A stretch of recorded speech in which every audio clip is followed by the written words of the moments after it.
네, 안녕하세요. 따끈따끈한 ETF 시장과 상품을 알아보는 시간 ETF 줌입니다. 오늘은 미래에셋 자산운용의 ETF 마케팅팀의 정유경 매니저님 모셨습니다. 안녕하세요. 네, 안녕하세요. 네. 미래에셋 자산운용 정유경 매니저입니다. 네, 반갑습니다.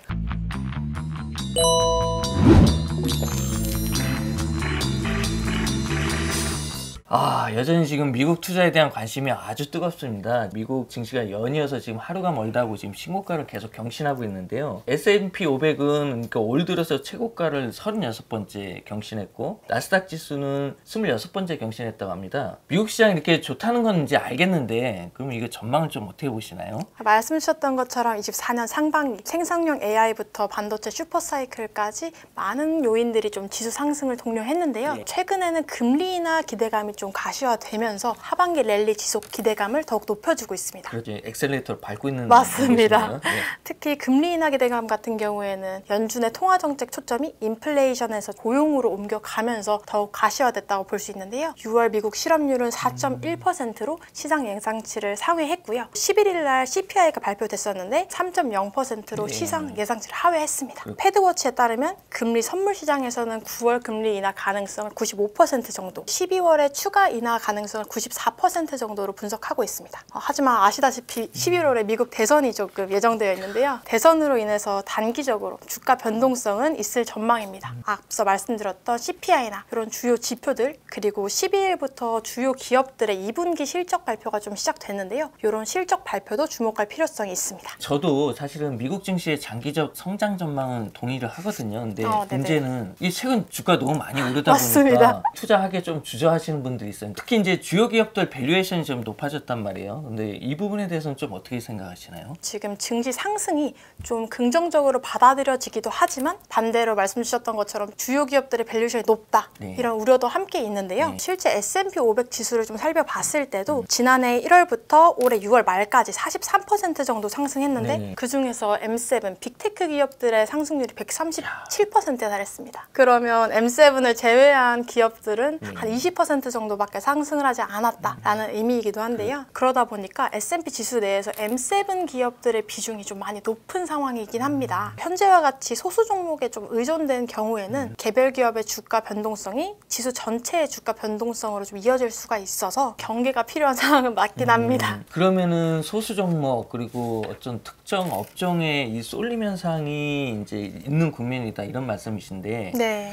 그럼 이제 이런 쏠림이 좀 부담스럽다고 느끼는 투자자들도 있지 않습니까? 이런 네, 분들한테 그렇죠. 좀 주실 수 있는 팁이 있다면 어떤 게 있을까요? 소수 종목에 좀 쏠림 현상이 부담스러운 투자자분들이라면 다양한 업종이랑 다양한 기업들에 분산해서 투자해 보는 것도 좋은 방법이 될 수 있습니다. 다양한 종목에 분산 투자하다 보면 시장의 단기 변동성에는 좀 강하고요. 시장의 장기 성장성을 찾아볼 수도 있는 모멘텀이 될 수도 있거든요. 그래서 제가 오늘 사실 그 고민을 가지고 계신 투자자분들에게 고민을 바로 자연스럽게 해결해 드릴 수 있는 상품을 하나 소개해 드리려고 하는데요. 타이거 미국 S&P 500 동일 가중 ETF입니다. 동일 가중이요? 이거 다소 좀 생소한데 이게 어떤 의미인가요? 맞아요. 동일 가중이 무엇인지 기존에 알고 계시던 S&P 500 지수와의 차이점이 좀 궁금하실 텐데요. 기존에 알고 계시던 S&P 500 지수는 시가총액 방식으로 구성된 지수입니다. 시가총액이 기업의 규모를 의미하잖아요. 기업의 규모에 따라서 지수 내 비중이 좀 다르다라고 봐주시면 됩니다. 익히 아시는 애플이나 엔비디아, 마이크로소프트 같은 기업들의 비중이 S&P 500 소형주보다 비중이 높은 방식인데요. 그렇죠. 반대로 S&P 500 동일 가중은 그대로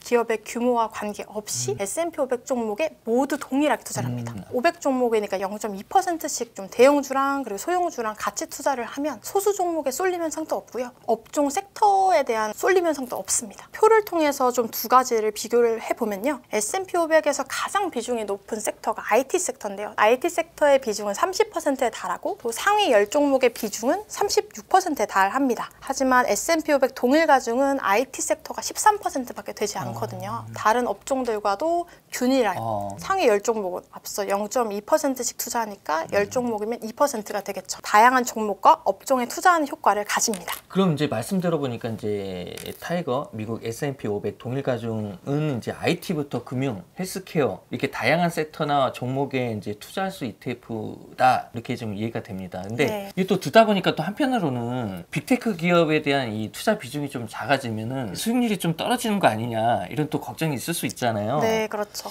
소수 종목에 대한 쏠림 완화에 동일 가중의 어떤 매력 또 다른 게 좀 있을까요? 최근에 사실 빅테크 기업들의 주가가 너무 많이 올라서 그런 고민을 하시는 분들도 분명히 있을 거라고 생각이 되는데요. 하지만 장기적으로 좀 성과를 비교해보면 S&P 500 동일 가중이 S&P 500에 비해서 장기적으로는 양호한 성과를 보여왔습니다. 리밸런싱 효과라는 게 작용해서 그런 건데요. ETF는 통상 분기마다 리밸런싱을 진행하는데요. S&P 500 동일 가중이 리밸런싱 과정에서 모든 종목의 비중을 0.2%로 맞추다 보니 그 과정에서 주가가 오른 종목은 팔아서 차익 실현을 하고요. 주가가 낮은 저평가된 종목은 저가에 매수하는 효과를 가지는 그렇구나. 거죠. 그래서 이런 효과들은 장기적으로 모이다 보니까 S&P 500 동일 가중이 S&P 500에 비해서 조금 더 양호한 성과를 보이는 원천이 되었다라고 생각할 수 있습니다. 그렇기 때문에 S&P 500 동일 가중이 좀 장기 투자에 적합한 상품인 셈도 됩니다. 그리고 연간 수익률을 비교했을 때도 사실 S&P 500 동일 가중이 S&P 500에 비해서 좀 양호한 수익률을 보인 해들이 좀 더 많았거든요. 네.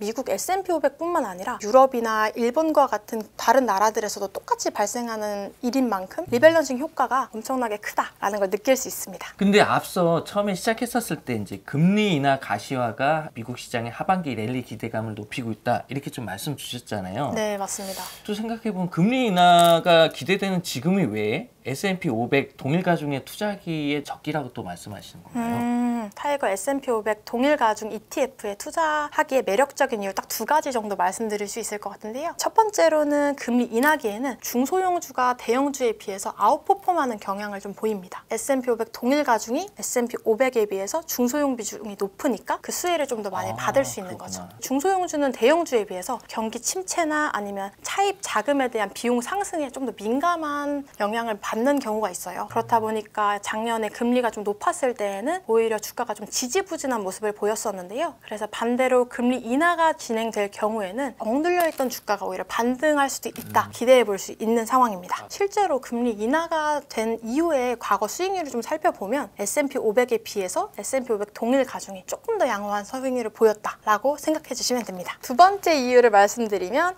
S&P 500 동일 가중 지수가 S&P 500 대비해서 상대 성과가 역사적으로 좀 낮은 시점에 속합니다. 이건 앞서서 조금 설명드렸었는데 M7 같은 소수 대형주가 지수 상승을 좀 견인하다 보니까 생긴 현상이거든요. 과거에는 이러한 현상이 금융위기라든지 아니면 코로나19 같은 빅한 경제 이벤트에서 좀 발생했었는데 이후에는 S&P 500 동일 가중지수가 S&P 500에 비해서 양호한 수익률을 보여왔습니다. 따라서 지금처럼 금리 인하가 좀 가시화된 상황에서는 타이거 S&P 500 동일 가중 지수가 괜찮게 강세를 보일 가능성이 높습니다. 아시아에는 지금 동일 가중 ETF가 없어서 모르셨을 것 같은데 여기에서는 23년도에 5위를 기록했습니다. S&P 500 동일 가중. 이번에 타이거 미국 S&P 500 동일 가중이 아시아 최초로 좀 상장되는 만큼 투자자분들에게 새로운 투자 대안으로 주목받고 있습니다. 미국 대표 지수에 투자할 수 있는 상품들이 이렇게 좀 다양해지고 네. 있는 걸로 정말 보여서 투자자들한테는 희소식이 아닌가 싶습니다. 근데 미국에 투자하고 싶은 투자자들에게 혹시 마지막으로 한마디 해주고 싶은 말씀이 있다면 어떤 게 있을까요? 저도 투자를 진짜 많이 하고 있는 입장으로서 미국 대표 지수 뭐 S&P 500이라든지 미국 나스닥 100의 매력을 정말 많이 실감을 하는데요. 원지수에 좀 투자하는 것도 좋지만 가끔은 시장 상황을 좀 고려해 보는 것도 좀 좋은 방법이 될 것 같습니다. 금리 인하가 좀 가시화되거나 소수 종목에 대한 쏠림 현상이 있다면 타이거 미국 S&P 500 동일 가중 ETF를 좀 생각해 보실 수 있고요. 반대로 환율이 높다라고 판단되는 상태시라면 해지형 ETF인 타이거 미국 S&P 500 TR 해지를 좀 고려해 볼 수 있습니다. 지금까지 미국 시장 전망을 살펴보고 이런 상황에서 유용한 투자 상품을 좀 알아봤습니다. 매니저님 수고 많으셨습니다.